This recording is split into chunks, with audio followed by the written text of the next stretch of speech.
recording. So, how was it? How was everything? I mean, I know you explained that one part of this video that I'm putting in here. Yeah, it's probably all a jumbled mess because I was messed up, but I'm a lot calmer now. My face feels like really warm though. And I feel very hungry and very tired, but the coloring is helping me. And I mean, now that I'm calmed down, he's over there snoozing, just chillaxing.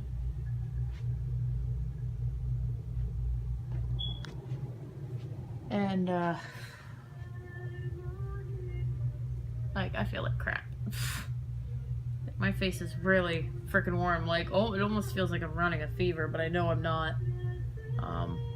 And I'm starting to think maybe that's why he tries to wrestle with me a lot, because the heart rate gets up so much, especially when my anger kicks in with it. You know, the heart rate gets up, your body temperature goes up, so there's got to be a way to expel it. And I think that's why, like, at home he lets me wrestle. He won't do that in public because I can hold myself a little better in public, because I don't like showing people that. But I'm not spacing out like I was. I'm not angry anymore. I'm not upset. I know that probably sounded confusing to a lot of you, but like, I can't even talk right. I hate this.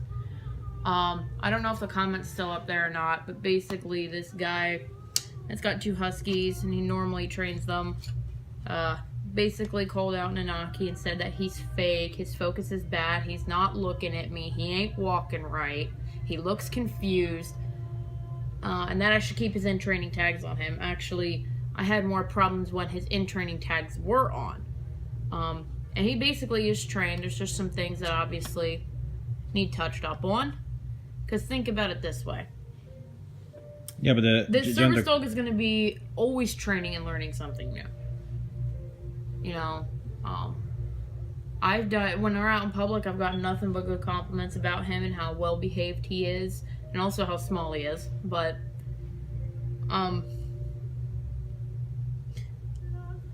also, it was his first time having it on. We didn't like slowly introduce it. We just put him on it because we wanted, you know, I didn't want to test it at home where he's supposed to be relaxed and like on a normal walk where he can just get his energy out and run and pull and play and whatever.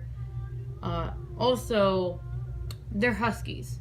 They're working dogs. They're sled dogs. They're meant to pull things. They are bred for that. And tell him why you don't want to not have him pull. There's a couple of times you want him to play. Yeah, if we're out in public, and he needs to find the exit for me, which he does, he will grab my arm and pull me, or he'll jump up and then pull on the leash for me to go to the exit. And we're also like saving up money to donate for like 5K runs and stuff. And I want to train him. I want him to still pull me sometimes. Like if I want him to pull me, I won't use the gentle lead.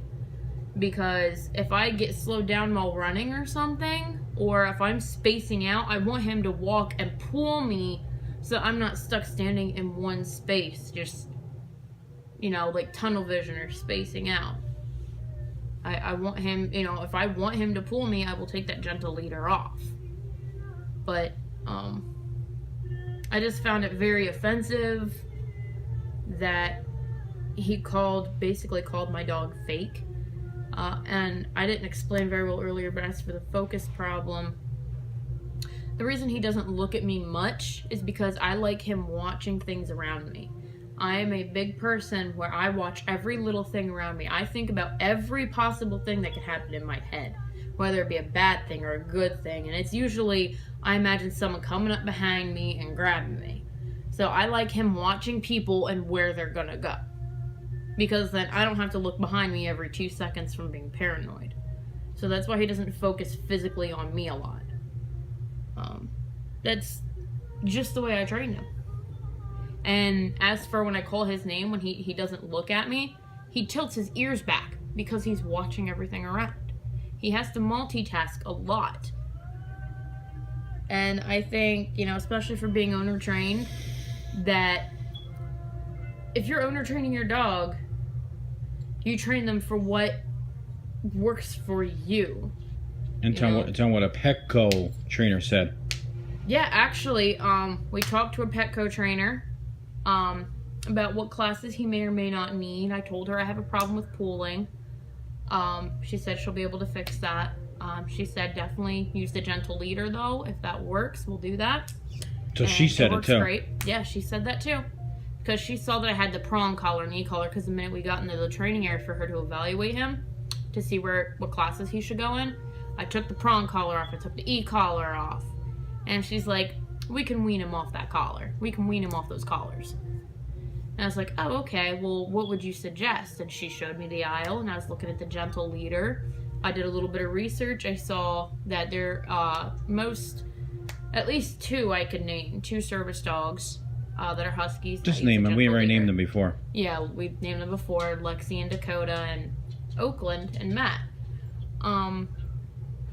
What you doing, Naki? And he also said I talk to my dog like it's a baby. For one, it's the tone I take with him so he knows he's being a good boy. And also, in case you couldn't pick out during the panic attack, I get in this mode where I'm stuck talking like a child because of it's PTSD. It's part of the trauma. He's got one of his favorite toys. He's got a squirrel. It's part of the trauma. It kind of takes me back into the emotions I had at that point in time, and I was very young when all that started happening to me. I'll eventually do a video explaining all that, but PTSD puts me in this mode where I'm stuck talking like a little kid. So sometimes if I'm talking to Nanaki like he's a baby, it's because it's just what I naturally do. Like, I can take criticism, but all that, especially from someone who's not a service dog handler or who isn't a team, that just grinds my gears so much. Like, especially when I do not want to hurt him. Like, the person who was trying to help us train him back when he was really young suggested a prong collar, and he stopped pulling for a while, but he started being able to ignore it and just kept doing that. And tell her what one known trainer said too. Yeah, and I'm a big follower of Victoria Stilwell. I know celebrity trainers, whatever. But, you know, obviously a lot of people have bad reps for the prong collars and the e-collars. And I've always been uncomfortable using them. So she suggested one of those harnesses that do it on the chest, that connect to the chest. He would pull like hell with that too, so we couldn't use that. So our last hope was really this gentle leader. And he doesn't pull at all. I mean, he's still getting used to it, but it doesn't hurt him, and he knows that. And that's really what I'm proud of. I need to use positive reinforcement with the dog. I don't want to give him discipline, you know, for, no, you're not gonna do that, and then hurt him. That's basically what those things are for. And what those things can do after a while, especially if you do it incorrectly or too rough, it can damage their trachea. And unquote, Victoria Stilwell said that too. But, you know, so I was really, really happy when we got this gentle leader yesterday, and it started working. Like, I was so happy. I almost wanted to cry because of how well it was working. And all of a sudden, I'm not part of these groups anymore. I get messages stating, oh, I would never use that on my dog. It forces their head in a certain position and messes up their whole skeletal anatomy. And I'm like, what? They're like, e-collars and prong collars are the way to go. And I'm like, I've tried it. For one, it doesn't work. For two, it's getting to the point where I hope it didn't do any permanent damage to him. Sometimes when he drinks water, or if he drinks more than 2 cups of food at a time, he will start coughing. And then those same groups said that to not use the shock collar. Yeah, at first they were, you know, I was using an e-collar and a prong collar, and the group was like, oh, well, we're all trainers here, and those are bad things to use. Okay. So then I got away from that after a couple months, and I was like, yes, this gentle leader works. We'll show you, you know, because people see, you guys see in the videos how bad he pulls sometimes. So I was really proud to show you guys this, you know, that he's not pulling it and it's not any harmful thing. All of a sudden I get a bunch of messages stating, oh, that's even worse than a prong collar and e-collar. And I'm like, it's just getting to me. It's like any point in success, people try to push you down, and I hate it. I really, really hate it. But I'm not the only one that uses it. You know? I mean, it's not that I'm following people, just this is what works for him. And this was literally like the last resort for us before we start his classes. So I'm really proud that he's able to do it without, you know, being harmed. I love that. Like, look, he's all relaxed. He's not abused. You know, his anatomy structure isn't all messed up. I mean, does this look like an unhappy dog? I mean, look, no growling, no nothing. He's extremely comfortable with me touching his nose. If it was hurting him in any way, it would have some kind of sensitivity or pain where I could not touch him. Right, buddy?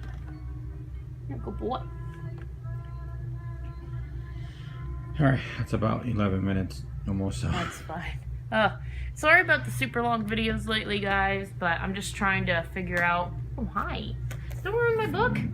I'm just trying to figure out what works for you guys, what's going to be more informative, but let me know if you like the longer videos or if you like the shorter ones, and what else you would like to see Nanaki do. We have a bunch of ideas, but we want to see what you guys like.